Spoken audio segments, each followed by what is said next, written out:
బామ్మ, నువ్వు అచ్చం భక్తి శబరిలాగే ఉంటావు. ఆ తలకి ఇంకొంచెం తెల్ల రంగు పామేసి నడువు ఇంకొంచెం వచ్చావనుకో, శబరే నువ్వే శబరి బామ్మ. చచ్చుబాడవా, ఆ మహాభక్తురాలకి నాకు పోలికేమిట్రా? ఉంది, చచ్చేంత పోలికుంది. ఆ శబరి ఆ రాముడి కోసం పళ్ళు ఫలాలు చెత్త చెదారం పోగు చేసి ఉంచింది. ఈ శబరి బామ్మ ఈ కాముడి కోసం చిల్లర డబ్బులు నోట్లో పోగు చేసి నాకిస్తూ ఉంటుంది కదూ శబరి బామ్మ. ఒరే నాయనా, నేను ఆ శబర్లా నీకు కావాలంటే 4 అట్టిపళ్ళు పెడతాను, తినేసిపో. నీ ఎత్తులు నాకు తెలుసులేరా దొంగ మొక్క. ఆ డబ్బులు కూడా నాకేం తెలీదు, అదంతా నర్సయ్య బాబాయ్ చూసుకుంటున్నాడు. కావాలంటే ఆయన వెళ్ళాడు. అమ్మ దొంగ శబరి, ఎంత ప్లాన్ వేసావే? ఆ బాబాయ్ గారి చేతులు నా పిల్లక పెడతావా?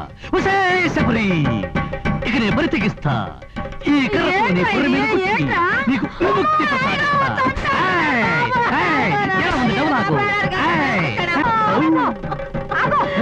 చూడవే అమ్మా, జానకమ్మ తల్లి నన్ను చంపేస్తున్నాడు. కొట్టడం లేదు జానకి, ఈ కర్ర గట్టిదో మా బామ్మ బుర్ర గట్టిదో పరీక్షిస్తున్నాను. సిగ్గులేదంటే నీకు? ఇన్నేళ్ళు వచ్చినా పైసా సంపాదన లేకపోగా పెద్దవాడు పట్టుకుని కర్రతో కొడతా. నర్సయ్య బాబాతో చెప్పి పోలీసులకు కబురు చేశారంటే? పోలీసులకి వద్దు, నాకు జ్ఞానోదయం కలిగింది. మా బామ్మగారిని దైవంలా చూసుకుంటాను జానకి. ఇదిగో మళ్ళీ లాంటి పిచ్చి పిచ్చి వేషాలు వేసినట్టు తెలిసిందంటే ఊరుకోను. బామ్మగారు వెళ్ళొస్తారా? బామ్మ బామ్మ, క్షణికమైన డబ్బు మాయలో పడి అసలు విషయం చెప్పడం మర్చిపోయాను. ఏమిట్రా నాయనా? రాత్రి తాతగారు కల్లోకి వచ్చారే, వచ్చి కావుడు కావుడు నా పేరు పెట్టుకున్న నువ్వు నా చేతికర్రా చెప్పులు వాడుకోరా అన్నారు. ఆ మహానుభావుడు చెబితే ఇంకా అంతకంటే కావాల్సిందే ఉందిరా నాయన. భద్రంగా బీరువాలో దాచాను, తుడిచేస్తా. అంతేకాదు బామ్మ, ఆయన తినే పెద్ద వెండి కంచం ఉండేదట, అందులో మధ్యలో బంగారపు పువ్వు ఉందట, అందులోనే నన్ను బొంచేయమని చెప్పారు. కోరి పిచ్చిగున్నా, తప్పకుండా రా. ఈ పూట నుంచి నీకు ఆ వెండి పళ్ళల్లోనే పెడతాను రా నాయన. పద. అలాగే. తినరా బాబు, తిను. ఆ రోజుల్లో మీ తాతగారు పెద్ద పెద్ద బుర్ర మీసాలతో తలపాగాతో టీవీగా కూర్చుని దర్జాగా ఇంతంత పెద్ద పెద్ద ముద్దలు చేసుకు తినేవారు. ఒరే, మీ తాతగారిది అచ్చం నీ పోలికేరా. ఏమిటి అచ్చం బామ్మ, ఏమిటి కూరలు? పప్పు మామిడికాయ మీకు ఇష్టమని చామదుంపలు వేపుడు చేశాను. అయితే ఈ రామకోటి వీర వెంకట నాగ భీమ భైరవ కామేశ్వరయ్య ఇప్పుడు కంచం మీద విజృంభిస్తాడు. రాత్రికి డబ్బా మీదే చిలక. అబ్బా, ఇంకా చిన్నపిల్లల్లా చామదుంపలు వేపుడు చేసిన రోజున ఆ రాత్రంతా నన్ను నిద్రపోనిచ్చేవారే కాదు, ఒకటే అల్లరి. బొమ్మ, నువ్వు ఆ చామదుంపల కూర తింటూ కూర్చో, నేను ఈ వెండి పళ్ళు అమ్ముకు తింటా. ఇదేమిట్రా, మీ తాతగారి జ్ఞాపకార్థం పెట్టుకున్నాను రా నాయన. ఆగరా బాబు, వెళ్ళేది కొత్త ఉద్యోగానికి, ఎక్కేది కొత్త బండి. అమ్మా జానకి, అబ్బాయి బండి కాస్త ఎదురురా తల్లి. నేనా? అవును, నువ్వే. ఊరంతా నీ శకునం మంచిదంటారు, నువ్వు ఎదురొస్తే ఏదో లాభం జరుగుతుంది. అవునరా అబ్బాయి, జానకి ఎదురొస్తే దానిలో నీకు బంగారం ముద్ద దొరికినా ఆశ్చర్యపడక్కర్లేదు. Very good. ఇంకే మరి రాజానకి, నీ శకునం వల్ల ఏ లాభం జరిగినా మొత్తం నీకే ఇచ్చేస్తానా? లాభం జరగాలి.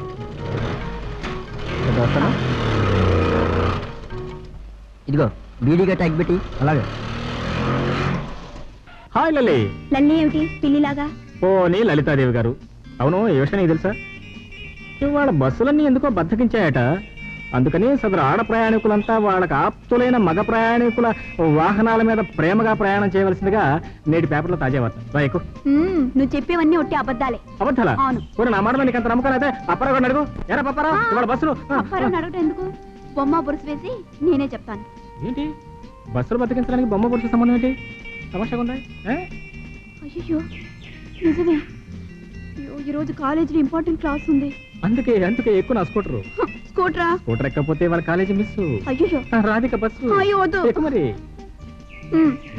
ఎక్కవా? చూడు, ఇది అసలే కొత్త స్కూటరు, ఆఖ మేఘాల మీద పోతుంది. నువ్వు గాలికి ఎగిరిపోవచ్చు, ఎందుకని మంచిది. నడు చుట్టు చేతులే గట్టిగా. ఏంటి నువ్వు ఇలాంటి పిచ్చి పిచ్చి వేషాలు అంత పని చేద్దాం, అంత పని చేద్దాం. కూర్చో, వేషాలు వెళ్ళి.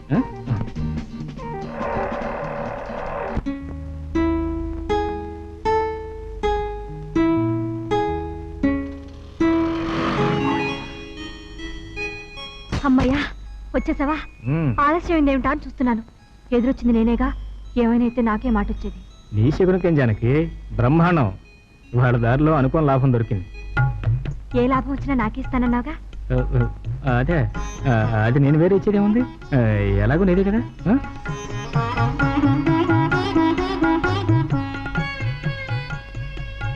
అదే అది నేను వేరే ఇచ్చేదేముంది, ఎలాగో నేదే కదా.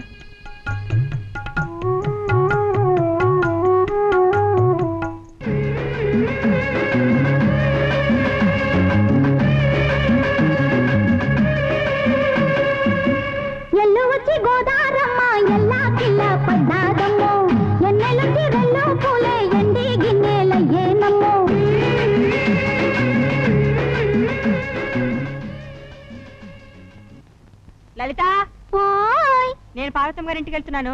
ఇవాళ అక్కడ చాలా పని ఉంది, రావడానికి ఆలస్యం అవుతుంది. ఇవాళ ఆదివారం కనుక ఇంటి దగ్గరే ఉండి నరసింహ బాబాని పిలిపించి నీ పెళ్లి విషయం ఒక పద్ధతిగా మాట్లాడతాను. కొట్టేనంటే చూడు. ఏమిటో మీరు మాట్లాడేది? ఆ దేవుడు ఎవరికి ఎలా రాసి పెట్టుంటే అలా జరుగుతుంది. మాట్లాడతారట మాట్లాడు. ఇలాంటి పిచ్చి పిచ్చి ఆలోచనలు మానేసి ఇంటి దగ్గర ఉండి శ్రద్ధగా చదువుకో. మీ శరీర సౌందర్యాన్ని ఇలాగే ఉంచుకోవాలంటే లిరిల్ వాడండి. ఏమిటి మావయ్య నేను చెప్పేది? కాళేశ్వరం పోలీసులు అరెస్ట్ చేశారు. అవునలుడు, వాడెంత తుంట్ర వెధవైనా ఆ ముసల్దాని మొహం చూసైనా నువ్వు వెంటనే పట్నం బయలుదేరి వెళ్ళి వాడిని విడిపించాలి. బయలుదేరు. అలాగే. చిన్నప్పుడు తాతయ్య గదిలో బంధించాడు, పెద్దయ్యాక ఆడవాళ్ళు తమ కౌగిళ్లలో బంధించారు, ఇప్పుడు ఈ పోలీసులు జైల్లో బంధించారు. జీవితమే ఒక బంధీ ఖానా. ఏమయ్యా పోలీసు, కటకటాలు తెరుచుకుంటున్నా? నాకు తెలుసు, ఆనాడు అల్లూరి సీతారామరాజుని, భగత్ సింగ్ ని బంధిస్తే దేశంలో విప్లవం, ప్రజలలో తిరుగుబాటు, అలజడి, అల్లకల్లోలం, దాంతో ప్రభుత్వమే గజగజలాడిపోయింది. ఇప్పుడు ఈ సింహకిశోరాన్ని బంధిస్తే అదే జరుగుంటుంది. అవునా పోలీసు? అదేం కాదు, ఆ లాయర్ బాబు గారు వచ్చి మీకు జామీన్ ఇవ్వబట్టే తమను విడుదల. వెళ్ళండి వెళ్ళండి. చూడు ఇన్స్పెక్టర్, ఇటువంటి లాయర్లు నా వెనక లక్షలు లక్షలు ఉన్నారని మీరు తెలుసుకుంటే చాలా మంచిది. ఇదిగోండి మీ కర్ర. చూడు రాంబాబు, ఒక ఊళ్ళో పుట్టినందుకు ఒకరికొకరు ఇలాంటి సహాయాలు అప్పుడప్పుడు చేసుకుంటుంటే ఊరికి మంచి పేరుస్తుంది. నేను కూడా నీకు ఎప్పుడైనా ఇలాంటి సహాయం చేస్తాలే. నువ్వు ఇలాంటి తప్పుడు పనులు చేయడం మానేస్తే అదే పెద్ద సహాయం. చూడు రాంబాబు, వాళ్ళు నన్ను బ్రోతల్ కేసు కింద అరెస్ట్ చేశారు. మంచి పని చేశారు. అది వాళ్ళ పొరపాటు.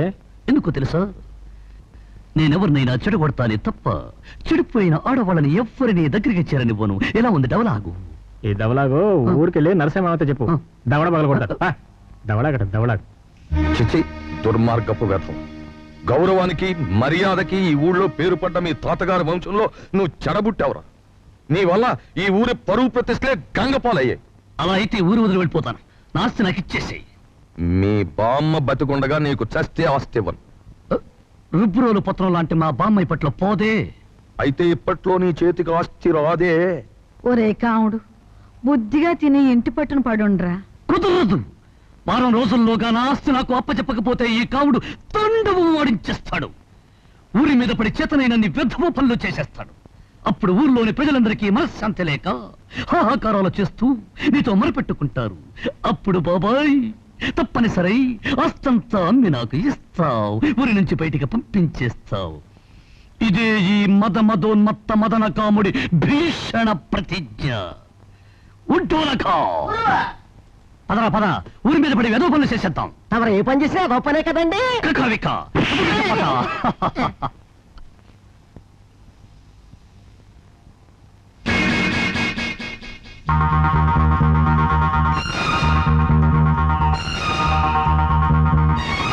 రాంబాబు,